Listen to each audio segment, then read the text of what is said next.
Bonjour chers amis, aujourd'hui nous sommes à Makamique. Nous allons méditer ensemble l'évangile de Jésus-Christ selon saint Luc en ce mercredi le 24 février 2021, mercredi de la première semaine du Carême.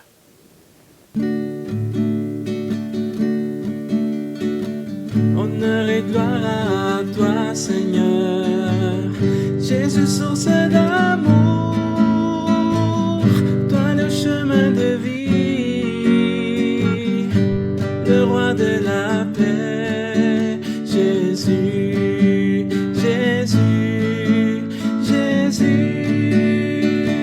Honneur et gloire à toi, Seigneur, Jésus, parole de vie, lumière dans ma vie, la joie dans mon cœur, Jésus, Jésus, Jésus. Le Seigneur soit avec vous. Évangile de Jésus-Christ selon saint Luc.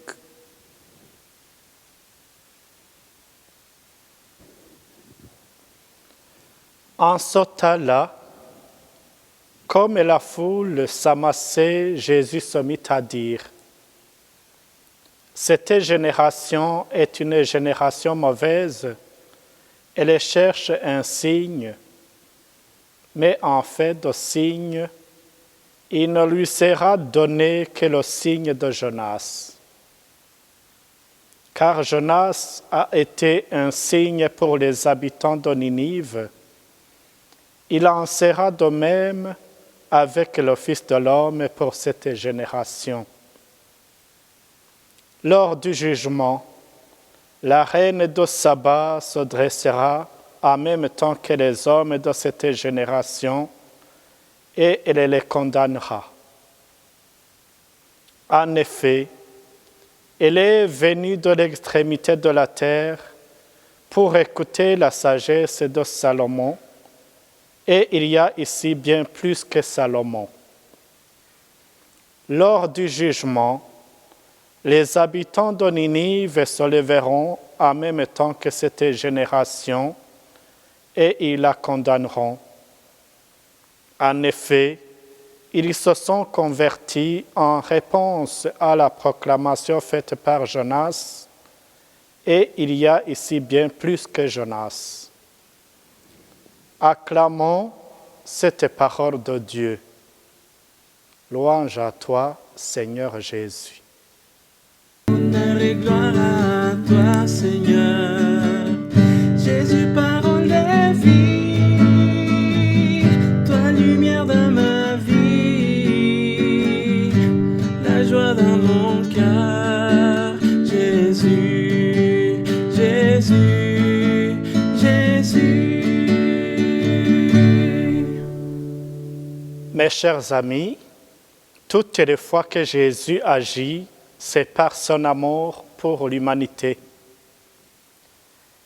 Il n'agit pas pour être vu et admiré. Aujourd'hui, certains parmi ses adversaires réclament un signe, une épreuve évidente, un miracle extraordinaire qui forcera l'adhésion. Jésus constate qu'il est en présence d'une génération mauvaise qui lui demande un signe. Comment lui demander un signe alors qu'il venait juste de guérir un homme possédé par un esprit mauvais qui le rendait muet? En ce moment-là, les adversaires de Jésus disent qu'il chasse les démons par le pouvoir que lui donne Beelzéboul, le chef des démons. Ce que Jésus refusa en leur démontrant que le démon ne peut pas se détruire lui-même et que celui qui détruit Satan est plus fort que lui. Pour ces gens, ces arguments de Jésus ne sont pas convaincants. Et il lui demande un signe spécial, plus spectaculaire, pour ceux qui sont réunis, comme pour impressionner. Il ne considère pas le miracle que Jésus venait de faire comme un signe. Ces gens ne réclament que du merveilleux, non pas pour croire, mais pour se divertir. Jésus va les décevoir, car il ne leur promet que le signe de Jonas, et ce sera plus tard. Comme Jonas qui est demeuré 3 jours dans le ventre d'une baleine, Jésus restera 3 jours dans le ventre de la terre après sa mort sur la croix. Autrement dit, ce signe sera la mort et la résurrection de Jésus. Le Christ condamné à mort ressuscitera 3 jours plus tard et à qui le reconnaît, il propose le salut. Jésus ne vient pas pour susciter l'admiration. C'est pourquoi il ne se laisse pas tromper. Il attend que chacune l'accueille personnellement. Nous sommes donc invités à l'accueillir davantage avec un cœur converti pour vivre de sa parole. C'est même l'invitation de ce temps de carême. Le carême que nous avons déjà commencé nous aide à nous préparer pour cheminer vers Pâques avec le Christ. C'est sa résurrection qui est le seul signe qu'il donnera, celui qui donne sens à tous les autres signes, celui qui donne sens à notre vie. Sa mort librement acceptée, c'est le signe de l'incroyable amour de Dieu pour nous. Jésus donna sa vie pour sauver la nôtre. Sa résurrection, c'est le signe le plus puissant et émouvant qui nous incite à croire et à lui rendre grâce. Jésus est aussi le signe de Jonas dans un autre sens. Jonas était une icône et un agent de conversion. Dans sa prédication, Jonas invitait les Ninivites à la conversion. Il disait, « Encore 40 jours, et Ninive sera détruite si vous ne vous convertissez pas. »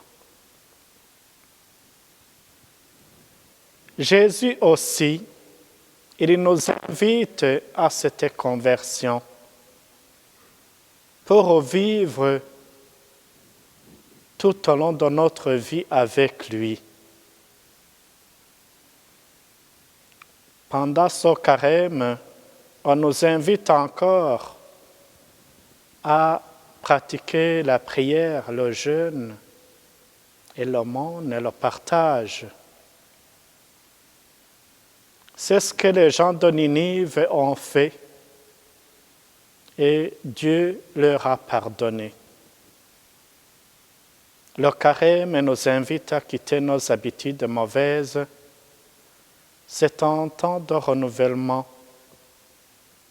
Nous sommes alors invités à mettre Dieu, auteur de la sagesse, dans la première place de notre vie, comme cette reine de Saba qui nous est donnée comme modèle, elle qui a quitté son palais pour aller écouter la sagesse de Salomon.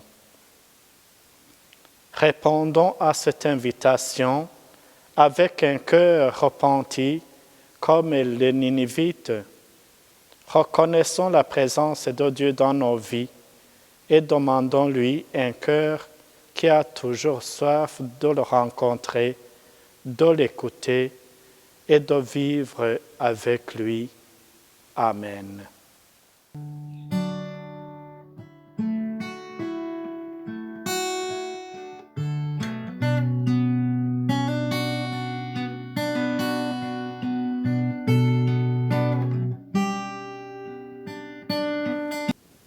Le Seigneur soit avec vous. Que Dieu, le miséricordieux et amour vous bénisse, le Père, le Fils et le Saint-Esprit. Amen. Merci, bonne journée.